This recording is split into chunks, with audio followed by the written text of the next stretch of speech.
Hi folks, Will at LR Workshop. If you haven't already, go and watch part 1 because it will make this video make a whole lot more sense. At some point someone will throw in the Africa argument. How's it going to work in the deepest, darkest places of Africa? Well, let's go there right now.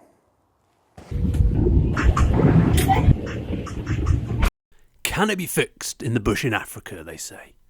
Even though 99% of people won't find themselves in that situation, they like to think it could handle it.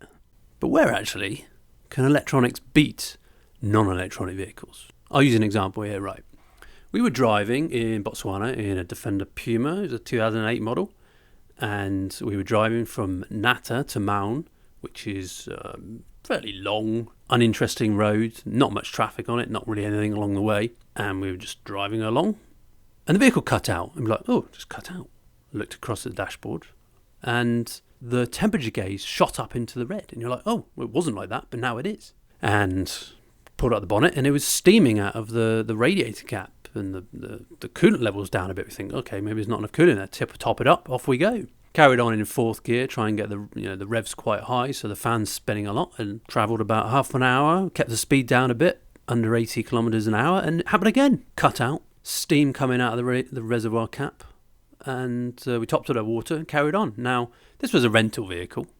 We were calling the rental company, and they were saying, oh, try and get on as far as you can, because their mechanics service was in Maun. So we basically carried on. We topped up the vehicle and kept going on, and then it would cut out and overheat and blah, blah, blah. In the end, we basically worked out we didn't have enough water to get all the way. So we called and said, we just got to sit here, and please, can you send someone out? So the problem turned out to be the viscous fan had failed and the radiator cap wasn't holding pressure. So the vehicle was just overheating and boiling the coolant. If that was a 300 TDI, you would not have got a warning. You might have smelt some burning coming in through the vent flaps, or some odd smell, maybe a bit of steam coming through the dashboard. But it's probably too late by that point of view. You may notice it when the engine seizes, or won't start again after you've stopped it, or something like that. The electronics in the Puma detected that there was an overheating condition and it cut the engine. It basically told the driver, nah, you ain't going to do this anymore. So it saved that vehicle. The 300 TDI would probably have got written off. If that was a rental for 300 TDI, probably would have got written off. But actually, we were able to limp. There's the funny thing about limp mode. But it wasn't limp mode. But we were able to limp most of that journey. And our only restriction was the amount of water we had. We just kept topping it up. We had some guys stop and gave some water. And in the end, we decided we couldn't go all the way with the water we had. But the electronics there saved that vehicle from being destroyed. It was a real eye-opener for me, having been very anti-electronics previously. That's where electronics can be useful. And I think that's the sort of stuff we want in a reliable 4x4 when we want it to operate in remote places. I mean, an ECU and the system, the electronically controlled system, doesn't have to be complex. All an ECU really has to do to run an engine, measure the crank position, measure some temperature, oil pressure, squirt in the right amount of fuel at the right time, and then maybe regenerate the DPF, squirt in some AdBlue, and then you monitor all those things for catastrophic failure modes, potentially. A side note about DPFs, because people love those. They've got a bad reputation because the software engineers are trying to decide when is the right time to regenerate the DPF. Software's the problem that people don't like about DPFs. You want a manual regenerate now button. You know what I mean? I will concede that an ECU doesn't just do fueling and emissions these days. If you want to sell a new car in Europe, you need ABS and dynamic stability control and emergency brake assist. These things need computers to detect what's going on with the vehicle. But let's just think about this for a second. The 1HZ 70 series Land Cruiser that is sold for places like Africa, there's hundreds of thousands of them running all around the world. They're like the ultimate utility 4x4, aren't they? The base models sold these days have ABS, they have airbags, they have central locking, they have air conditioning. And if you go to the next model up, you'll get electric windows. This is like the bare bones stock vehicle that everyone loves, but they've got ECUs in them. Fair enough, the engine isn't controlled by an ECU, but I was in a 70 series Land Cruiser recently, the battery went flat. It let us down. And that's any frigging vehicle, whether it's got an ECU or not, the battery goes flat. You've got to bump start it or jump start it. But let's entertain for a moment, right, a system failed that a non-electronic vehicle didn't have, and that system was critical to the running of the vehicle. Ergo, you're in the bush and you're now stuck because of electronics. What are you going to do? Therefore, you think, okay, well, you shouldn't take an electronically controlled vehicle into remote places. So I'm going to try and make this very clear, okay? If you go to remote places for a serious reason, so whether you're an NGO or you're doing mining or you're doing scientific research, if you're going there for a real reason, you're not just going for a bimble in your 4x4.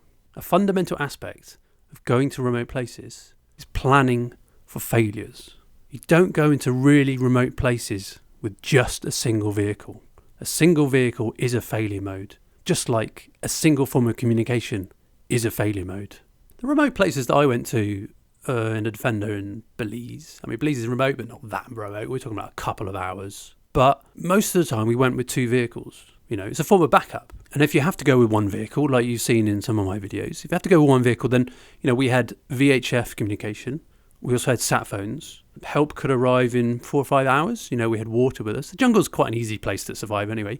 And we would take our sleeping system, what's known as your sleeping system, which is basically basher and hammock, and we could have spent the night there. You know, we had food and we had things that we could have survived on. No worries. We would plan for the fact that a breakdown was likely to occur. And a lot of transport moves did have breakdowns on them. When NGO fleets do big transport moves, they do it with multiple vehicles. They travel in convoy. They have radio backup. They have vehicle tracking, GPS. And then people check in at scheduled times. They'll say, I'm moving from this location to this location. And then if someone doesn't arrive at a location within an expected time, people will go looking for them. That is how you operate in remote places, with vehicles. If you were to cross the Sahara, let's say north to south, no sane person would do that in a single vehicle. It's possible, you could do it, but you're really asking for trouble if you just do it in 1 vehicle with no form of backup. If you did it without a sat phone, without any kind of fundamental planning for failure, you shouldn't expect a vehicle to be able to do that kind of stuff and not fail, no matter whether it's got an ECU or not. That is what remote travel is all about. Now, the edge case here is probably solo travellers and overlanders. But to be honest, I mean, if you're doing the western route down through Africa, when you cross the Congos, I know a lot of overlanders, they will group together and go in convoy because there's a big stretch there of a horrendous road where you've got to get between border posts and you don't want to get stuck by yourself. You're literally in the middle of nowhere and it's the Congo. So people will do that. They're like, okay, we've been travelling most of the time by ourselves, but for this bit, the worst bit, we're going to go in convoy. You know, 1 vehicle failing in that stretch of road is not an option. Therefore, you could do it yourself and get through it. You'd probably be fine. But what if something went wrong? Well, let's plan for that eventuality. And just to draw on some of my personal experiences as well. So when I've gone to remote places with my Defenders, they've all been 300 TDIs. But the things that have failed are things that could have failed on electronically controlled vehicles as well. Wheel bearings, hubs, UJ problems, coolant problems. You know, if you have an ECU, let's say the ECU dies, right? The ECU absolutely just burns out, right? You can't run the vehicle, but you can tow it. You can tow it with another vehicle. If your wheel bearing collapses, it's happened to me several times, you've either got to take the parts to the vehicle and replace it if you don't have the parts already, or you've got to bring a vehicle that can lift it up and tow on its back wheels or put it on a flatbed. You know, wheel bearing can be a lot more problematic than something like limp mode or an ECU, particularly because you don't hear of wheel bearing failing when you're off-road. So I'll give you my story about this. I was dropping a team, they were doing a trek, we did a 2-vehicle move, and we went pretty deep into the jungle. And we dropped them off, I was driving back, we turned around and I was driving back. I was at the front. You know, all the windows were open because I just had passengers. And I started smelling a burning smell and I was like, what's that? Burning smell. And you think, okay, I'm going to stop. I walk around the vehicle, I walk around to the passenger side. And looking at the drive member, the rubber cap that goes over the drive member was gone. The end of the CV joint poking through the drive member was bright orange. And there was a thin stream of smoke emanating from it, drifting up. That's what was coming in the window I was smelling. The wheel bearings had totally failed. Like they had melted themselves to the hub. It was unbelievable to the extent that the CV joint was bright glowing red. Now, I had no clue. I must have been driving like that for over an hour for it to get like that. I had absolutely no clue. That vehicle was, well, we could have driven it on, but you make a decision and you say, well, I've got another vehicle. Let's not try and push it too far so that we don't have some kind of uber catastrophic failure where the wheel's going to fall off and then we've got a real problem.